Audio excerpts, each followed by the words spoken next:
Hello guys ఈరోజు మనం CSS display property గురించి పూర్తిగా తెలుసుకోబోతున్నాం. సిఎస్ఎస్ డిస్ప్లే ప్రాపర్టీ ఎక్కువగా ఇంటర్వ్యూలో అడిగే ఛాన్సెస్ ఎక్కువగా ఉన్నాయి. Especially front end developers and web developers most important for this topic. ఎందుకంటే మనం డిస్ప్లే ప్రాపర్టీ యూజ్ చేసుకుని ఇంటరాక్టివ్ వెబ్సైట్ తయారు చేయాలన్నా కానీ ఈ యొక్క డిస్ప్లే ప్రాపర్టీ అనేది మనకి యూజ్ అవుతుంది. సో ఇది చాలా ఇంపార్టెంట్. మనం ప్రీడిఫైన్డ్గా 1 to 1 స్టెప్ బై స్టెప్ తెలుసుకోబోతున్నాం. ఓకే, డిస్ప్లే అంటే ఏంటి? It tells the browser how an element should appear and behave on page. మన బ్రౌజర్ కి డైరెక్ట్ గా చెప్తాం డిస్ప్లే అంటే ఏంటో, డిస్ప్లే ప్రాపర్టీస్ ఎలిమెంట్స్ ఎలా ఉంటాయో, మనం ఎలా బిహేవ్ చేయాలి ఏంటనేది ప్రతిదీ కూడా డిస్ప్లే ప్రాపర్టీలో మనం చూస్తూ ఉంటాం. ఇది బ్రౌజర్ చెప్తుంది ఎలా ఉండాలి, మనకి ఎలా కంటెంట్ రావాలి, ఎలాగా విడ్త్ ఎలా రావాలి, ఇలా కాలమ్స్ వైజ్ ఎలా ఉండాలి అని ప్రతిదీ కూడా మనకి డిస్ప్లే ప్రాపర్టీలో చూస్తాం అనమాట. వీటిలో 6 టైప్స్ ఉంటాయి. వాటిల్లో ముఖ్యంగా డిస్ప్లే ప్రాపర్టీస్ లో first one block starts on a new line and takes full width. ఇది బ్లాక్ అనేది మనం ఫుల్ విడ్త్ అనేది తీసుకుంటుంది. అంటే మనం హెడ్డింగ్ ట్యాగ్స్ కానీ పారాగ్రాఫ్ ట్యాగ్స్ కానీ ఏదైనా కానీ తీసుకుంటే డైరెక్ట్ గా ఫుల్ విడ్త్ అనేది ఆక్యుపై చేస్తుంది అనమాట. ఇది ఎలా ఉంటుందో ఫర్ ఎగ్జాంపుల్ మనం కోడ్ రాసి చూద్దాం అనమాట ఎలా ఉంటుంది ఏంటో. ఎక్సలెన్స్ మనకి చేసి కోడ్ అంతా మనం HTML కోడ్ బిల్డ్ చేసి ఇక్కడ ఇక్కడ మన క్లాస్ వచ్చేసి డిస్ప్లే ప్రాపర్టీ క్లాసెస్ కాబట్టి సిఎస్ఎస్ డిస్ప్లే ప్రాపర్టీ ఇచ్చేసిన టైటిల్. ఇప్పుడు మనం ఫర్ ఎగ్జాంపుల్ నేను H4 ట్యాగ్ తీసుకున్నాను. దీంట్లో H4 ట్యాగ్లో దిస్ ఈజ్ హెడ్డింగ్ అని హెడ్డింగ్ ట్యాగ్ అని ఇచ్చేస్తున్నాను ఇక్కడ. ఓకే, దిస్ హెడ్డింగ్ 4 ట్యాగ్ అని ఇచ్చేసి ఇప్పుడు మనం హెడ్డింగ్ 4 ట్యాగ్కి స్టైల్స్ ఇచ్చామనుకోండి, అది ఎంత విత్ ఎలా వస్తుందో మనం ఒకసారి చూద్దాం. ఇది స్టైల్స్ ఇచ్చాను. స్టైల్స్లో మనం ఇప్పుడు ఇది H4 కాబట్టి H4లో బ్యాక్గ్రౌండ్ కలర్ బ్లూ అని ఇచ్చేసి లేదా బ్లాక్. సో బ్లాక్ టెక్స్ట్ కూడా బ్లాక్ ఉంటుంది కాబట్టి బ్లూ ఇచ్చేస్తున్నాను. ఇది బ్లూ ఇచ్చేయగానే ఆటోమేటిక్గా ఎలా కనిపిస్తుందో ఒకసారి మనం లైవ్ సర్వర్లో చూద్దాం. అప్పుడు చూద్దాం ఒకసారి ఎలా మనకి ఆక్యుపై చేసి చూపిస్తుందో. డైరెక్ట్గా ఫుల్ విడ్త్ అనేది వచ్చేస్తుంది. ఈ బ్లాక్ అంటే అదే గైస్. అంటే ఒక టెక్స్ట్ వరకు ఇంతవరకే ఉంది, లెఫ్ట్ సైడ్లో కొంతవరకే ఉంది, కానీ ఇది డైరెక్ట్గా మొత్తం ఆక్యుపై చేసుకుంది. ఈ డిస్ప్లే బ్లాక్ వల్ల ఏంటంటే డైరెక్ట్గా ఫుల్ విడ్త్ అనేది తీసుకుంటుంది. ఓకే గైస్, అర్థమైంది కదా? డిస్ప్లే బ్లాక్ ఒకవేళ మనం ఇక్కడ ఇచ్చేసిన చూడండి ఇలా వచ్చేస్తుంది అనమాట. డిస్ప్లే బ్లాక్ అనేది వచ్చేస్తుంది. మనం దీన్ని చేంజ్ చేసుకోవాలంటే ఎంతవరకు కావాలో అంతవరకే పెట్టుకోవాలంటే మనం తీసుకోవాల్సింది H4 ట్యాగ్స్ కాదు గైస్, స్పాన్ ట్యాగ్స్ కానీ యాంకర్ ట్యాగ్స్ కానీ లింక్ ట్యాగ్స్ తీసుకుంటే ఎంతవరకు మన టెక్స్ట్ ఆక్యుపై చేయాలనేది మనకి అక్కడ తెలుస్తుంది. టెక్స్ట్ ఎంతవరకు ఉందో అంతే చూపిస్తుంది ఇక్కడ. దిస్ ఈజ్ స్పాన్ ట్యాగ్ అని నేను ఇక్కడ ఇచ్చాను. This is span tag. ఈ స్పాన్ ట్యాగ్ ఇవ్వడం వల్ల టెక్స్ట్ ఎంతవరకు అయితే ఉంటుందో అంతవరకు డిస్ప్లే అవుతుంది ఇక్కడ. చూడండి చూడండి, స్పాన్ ట్యాగ్ ఈ ట్యాగ్ ఎంతవరకు ఉందో అంతవరకు ఇది తీసుకుంటుంది. దీంట్లో కూడా మనం ఇన్ఫర్మేషన్ ఏదో ఇచ్చాం. బ్లాక్ అంటే ఫుల్ విడ్త్ తీసుకుంటుంది. ఇన్లైన్ అంటే stays in the same line cannot set with height. దీంట్లో మనం హైట్ ఇన్ని సెట్ చేసుకోవడానికి కుదరదు. ఒకవేళ ఇక్కడ మీరు లైక్ విడ్త్ ఇచ్చాను 300 పిక్సెల్స్ అని చూడండి, మీరు విడ్త్ హైట్ పనిచేయదు అక్కడ. ఎంత ఇచ్చినా కానీ అక్కడ మీకు విడ్త్ హైట్ అనేది ఇన్లైన్లో మనం ఇవ్వలేము. సో మనం బ్లాక్ కానీ ఇన్లైన్లో కానీ ఇలాగే ఉంటుంది అనమాట. బ్లాక్ అంటే మనం ఫుల్ విడ్త్ వస్తుంది. దీంట్లో విడ్త్ హైట్ మనం సెట్ చేసుకోవచ్చు కూడా. ఇప్పుడు ఫర్ ఎగ్జాంపుల్ నేను ఎన్నాళ్ళు తీసుకున్నాక H4 ట్యాగ్ తీసి చూపిస్తాను. H4లో విడ్త్ హైట్ మనం పెట్టుకోవచ్చు ఎంత కావాలంటే. ఓకే, ఇక్కడ విడ్త్ హైట్ నేను ఒకసారి పెడతా చూడండి. విడ్త్ 300 పిక్సెల్స్ ఇచ్చాను చూడండి. ఆటోమేటిక్గా ఇది సైజ్ అనేది కొంచెం ఇంక్రీజ్ అవుతుంది. ఇక్కడ వరకే వచ్చేస్తుంది. లేదు హైట్ వచ్చేసి ఎంత కావాలో 120 పిక్సెల్స్ ఇచ్చాను చూడండి. చూడండి ఇలా వచ్చేస్తుంది అనమాట. ఈ సైజ్ ఇంక్రీజ్ అవ్వాలంటే ఫాంట్ సైజ్ మనకు తెలుసు కదా, ఫాంట్ సైజ్ తీసుకుంటాం. ఫాంట్ సైజ్ ఇచ్చేసి డైరెక్ట్గా ఎంత కావాలో అంత మనం ఇచ్చేసుకోవచ్చు అనమాట. ఫాంట్ సైజ్ లైక్ నేను font size second guys, font size ఇచ్చేసి 20 పిక్సెల్స్ ఇచ్చాను అనుకోండి. ఆటోమేటిక్గా ఫాంట్ సైజ్ కొంచెం ఇంక్రీజ్ చేసి చూడండి. అలాగా ఇలాగే మనం బ్లాక్ ఇన్లైన్ ఇలా ఉంటాయి అనమాట. డైరెక్ట్గా బ్లాక్ అనేది ఫుల్ విడ్త్ తీసుకుంటుంది. మనం అడ్జస్ట్ చేసుకోవడానికి యూజ్ఫుల్గా ఉంటుంది. సో ఇన్లైన్ ఏంటంటే cannot set with height. Height with మనం సెట్ చేసుకోలేం. ఓకే, ఇలా చూడండి మీరు ఇక్కడ కూడా మీకు డయాగ్రామ్ అవుట్ ఇచ్చాను, ఇక్కడ అర్థమవుతుంది. బ్లాక్ అంటే ఫుల్ విడ్త్ అనేది వస్తుంది. Line by line top to bottom వస్తుంది. లైన్ అంటేనేమో ఇలా వస్తుందన్నమాట. ఒకే లైన్‌లో ఉంటాయి. మనం దీంట్లో అడ్జస్ట్ చేసుకోవడానికి వీలవ్వదు. Okay. And next one inline block. Like inline same line but you can set width, height. మనం ఇన్‌లైన్‌లో ఇక్కడ చూసాం. కెనాట్ విడ్త్, హైట్ సెట్ చేసుకోలేం మనం. కానీ ఇన్‌లైన్ బ్లాక్‌లో డైరెక్ట్‌గా మనం విడ్త్, హైట్ అనేది సెట్ చేసుకోవచ్చు ఈజీగా. అది ఎలానో చూద్దాం ఇప్పుడు. ఇప్పుడు H4 ట్యాగ్ కాకుండా మనం ఒక బాక్స్ తీసుకున్నాం అనుకోండి. లైక్ డివ్ తీసేసుకొని ఇక్కడ కంటైనర్ ట్యాగ్ అని ఇచ్చాను. ఒక చిన్న టెక్స్ట్ ఇస్తున్నాను.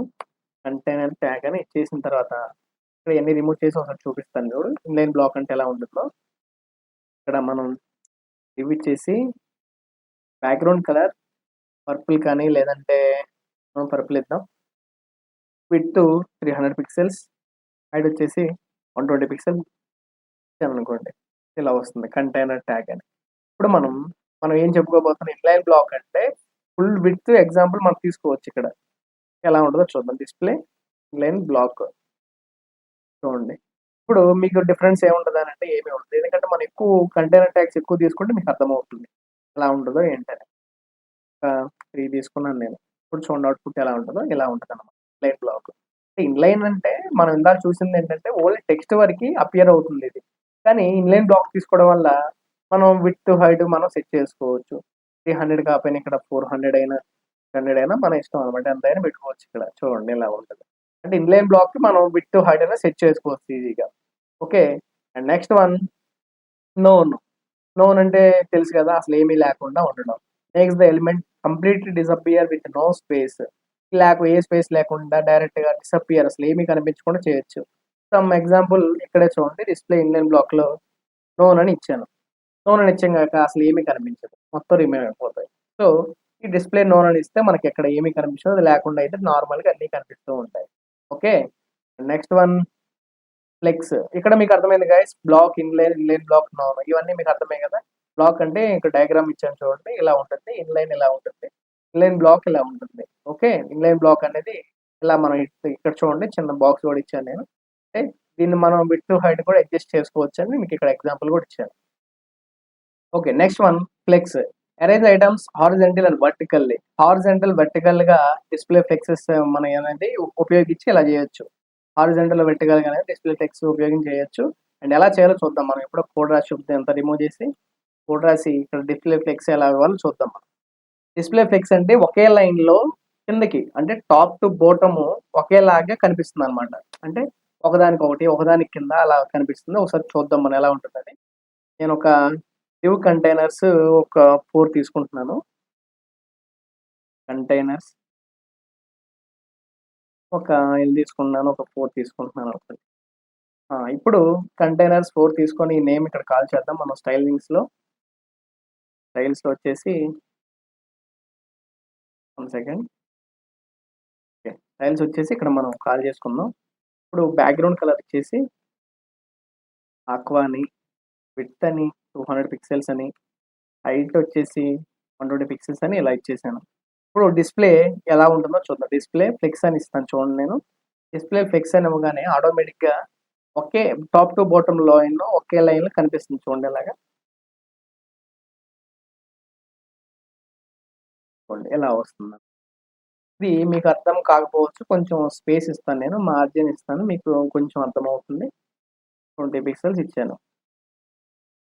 ఇదిగోండి ఇలా వస్తుంది. డిస్‌ప్లే ఫ్లెక్స్ అంటే ఇలా ఉంటుంది. అదే డిస్‌ప్లే ఇన్‌లైన్ అంటే ఎలా వస్తుంది? ఒకే లైన్‌లో వస్తుందన్నమాట. డిస్‌ప్లే ఇన్‌లైన్ అంటే. ఓకే. మనం రాదు. ఎందుకు రాదు? ఇన్‌లైన్ మనకు రాదని తెలుసు కదా! ఇన్‌లైన్ బ్లాక్ ఇవ్వాలి మనం. ఇన్‌లైన్ బ్లాక్ ఇస్తే అప్పుడు మనకి అపియర్ అవుతుంది. కనిపిస్తుంది కూడా. Okay. Last one grid. Grid అంటే arrange items in rows and columns. ఇది రోస్ అండ్ కాలమ్స్ వైస్‌గా ఉంటుంది గ్రిడ్ అనేది. ఇది ఎలా ఉంటుందో ముఖ్యంగా మనం కోడ్ రాసి చూద్దాం. ఇది ఎక్కువగా కామర్స్ వెబ్‌సైట్స్‌లో ప్రొడక్ట్ డీటెయిల్స్ కానీ, లేదంటే ఒక వెర్టికల్‌గా, హారిజాంటల్‌గా అండ్ రోస్ అండ్ కాలమ్స్ వైస్‌గా ఫ్లెక్స్, గ్రిడ్ ఈ 2 చాలా ఇంపార్టెంట్ గైస్. ఇది ఎక్కువగా ఇంటర్వ్యూలో అడుగుతారు. ఎక్కువ గుర్తుపెట్టుకోండి. ఇప్పుడు గ్రిడ్ ఎలా ఇవ్వాలో చూద్దాం మనం. ఫర్ ఎగ్జాంపుల్ నేను ఒక మెయిన్ కంటైనర్ ట్యాగ్ తీసుకున్నాను. దీని లోపల మెయిన్ కంటైనర్ లోపల ఇంకొక 4 ట్యాగ్స్ తీసుకుంటున్నాను నేను. డాట్ కంటైనర్స్ అని ఇచ్చాను. కంటైనర్స్ అని ఇచ్చేసి ఎన్ని కావాలి మనకి? ఒక 4 కావాలి. ఓకే. ఈ మెయిన్ కంటైనర్ స్టైల్స్ ఎవరో చూద్దాం ఒకసారి. స్టైల్స్ వచ్చేసి మెయిన్ కంటైనర్ కాబట్టి ఇట్లా ఇది కాల్ చేసుకుందాం ఇక్కడ. కాల్ చేసుకొని డాట్ పెట్టేసి దీనికి స్టైల్స్ ఇచ్చుకుందాం. డిస్‌ప్లే గ్రిడ్ అని ఇద్దాం. డిస్‌ప్లే గ్రిడ్ విడ్త్ వచ్చేసి 200 పిక్సెల్స్. హైట్ వచ్చేసి 120 పిక్సెల్స్. బ్యాక్‌గ్రౌండ్ కలర్ బ్లూ ఇద్దాం మనం. బ్లూ. బ్యాక్‌గ్రౌండ్ కలర్ బ్లూ ఇచ్చాం. ఓకే. ఇప్పుడు ఎలా ఉంటుందో ఒకసారి అవుట్‌పుట్ చూద్దాం. ఏమీ రాదు. ఎందుకంటే మనం ఇయన్నీ కాల్ చేయాలి కాబట్టి. ఇప్పుడు డిస్‌ప్లే గ్రిడ్ దగ్గర మనం మరి కాలమ్స్ ఎలా ఎలా ఎన్ని రావాలో మనకు తెలియాలి కదా! మనం ఎంత తీసుకున్నాం డిస్‌ప్లే కంటైనర్స్ 4 తీసుకున్నాం. కంటైనర్స్ 4 రావాలంటే మనం ఇక్కడ తీసుకోవాల్సి ఉంటుంది. దీని పక్కనే డిస్‌ప్లే గ్రిడ్ కింద గ్రిడ్ కాలమ్స్ అని ఇవ్వాలి. గ్రిడ్ టెంప్లేట్ కాలమ్స్ ఇవ్వగానే ఆటోమేటిక్‌గా ఎంత ఇవ్వాలో మనకు అర్థమవుతుంది. ఇప్పుడు ఎన్ని కావాలి మనకి? మాక్సిమం, మినిమం, మినీ మాక్స్ ఇలా కాకుండా రిపీట్ తీసుకుందాం మనం ఎన్ని కావాలంటే. రిపీట్ తీసుకొని ఎన్నున్నాయి మనకి? 4 ఉన్నాయి. 4 కామా పెట్టేసి ఎన్ని ఒకే ఫ్రేమ్‌లో మనకు 4 డిస్‌ప్లే అవ్వాలి కాబట్టి రిపీట్ ఇచ్చేసి 4, 1 ఫ్రేమ్ అని ఇచ్చేద్దాం. 1 ఎఫ్ఆర్ అని షార్ట్‌కట్‌లో ఇచ్చేద్దాం. ఇలా ఇవ్వగానే మనకి డిస్‌ప్లే అవుతుంది. ఓకే. ఇది డిస్‌ప్లే అవ్వాలంటే కంటైనర్స్‌లో కూడా మరి బాక్సెస్ కూడా ఇవ్వాలి కదా! దానికి బ్యాక్‌గ్రౌండ్ కలర్స్ ఇస్తే మీకు కొంచెం క్లారిటీగా వస్తుందన్నమాట అది. ఓకే. దీనికి కంటైనర్స్ అని కాల్ చేసాం కదా! మనం నేమ్ కాల్ చేసాం కాబట్టి కంటైనర్స్. ఓకే. ఇప్పుడు బ్యాక్‌గ్రౌండ్ కలర్ ఇద్దాం దీనికి. బ్యాక్‌గ్రౌండ్ కలర్ లైక్ బ్రౌన్ ఇద్దాం. అండ్ విడ్త్ వచ్చేసి 200 పిక్సెల్స్ ఇస్తున్నాను. హైట్ వచ్చేసి ఒక 90 పిక్సెల్స్ ఇస్తున్నాను. ఓకే. ఒకసారి అవుట్‌పుట్ ఎలా ఉంటదో చూద్దాం. హ్మ్. ఓకే గైస్ అవుట్‌పుట్ వస్తుంది. మొత్తం క్లమ్జీ అయినట్టుంది. 1 సెకండ్. బ్యాక్‌గ్రౌండ్ కలర్ ఇక్కడ కాదు ఇచ్చేయాల్సింది. ఓకే. డిస్‌ప్లే అయింది. ఇక్కడ చూడండి. ఇక్కడ బ్యాక్‌గ్రౌండ్ కలర్ మనం మెయిన్ కంటైనర్స్ బ్యాక్‌గ్రౌండ్ కలర్ ఇచ్చేసాం. అది రిమూవ్ చేశాను. ఓకే. ఇప్పుడు ఇలా గ్రిడ్డింగ్‌గా ఒకే లైన్‌లో 4 వచ్చేసాయి. ఇక్కడ మీకు ఒకే లైన్‌లో సేమ్ కలర్ ఉండడం వల్లే మీకు మొత్తం క్లమ్జీ అయిపోయి కనిపించకపోవచ్చు. దీన్ని నేనేం చేస్తున్నానంటే ఎగ్జాంపుల్ మార్జిన్ 20 పిక్సెల్స్ ఇచ్చాననుకోండి. కొంచెం మీకు అర్థమైతుంది చూడండి. ఇదిగోండి. ఇలా 1, 2, 3, 4 మనం ఎన్ని కంటైనర్స్ తీసుకున్నాం? 4 తీసుకున్నాం కాబట్టి 4 ఇక్కడ డిస్‌ప్లే అయ్యాయి. అంటే ఒకే లైన్‌లో డిస్‌ప్లే గ్రిడ్ ఇవ్వడం వల్ల ఒకే లైన్‌లో అనేది ఇక్కడ అపియర్ అవుతుందన్నమాట. ఒకే లైన్‌లో ఇక్కడ 3 బాక్సెస్ అనేవి వచ్చాయి. ఇది డిస్‌ప్లే గ్రిడ్. ఒకే లైన్‌లో 4 రావాలంటే ఇలా ఇచ్చేయొచ్చనమాట. ఇలా మనం flex, grid, inline block, block ఇవన్నీ కూడా ప్రతిదీ కూడా మీకు ఈరోజు వీడియోలో ఎక్స్‌ప్లెయిన్ చేశాను. And CSS display property is most important guys. ఇప్పటివరకు ఇయన్నీ మీకు అర్థమయ్యాయని భావించాను. ఓకే. నెక్స్ట్ సీఎస్ఎస్ వీడియోతో మరలా మనం కలుద్దాం. Thanks for watching. Thank you very much.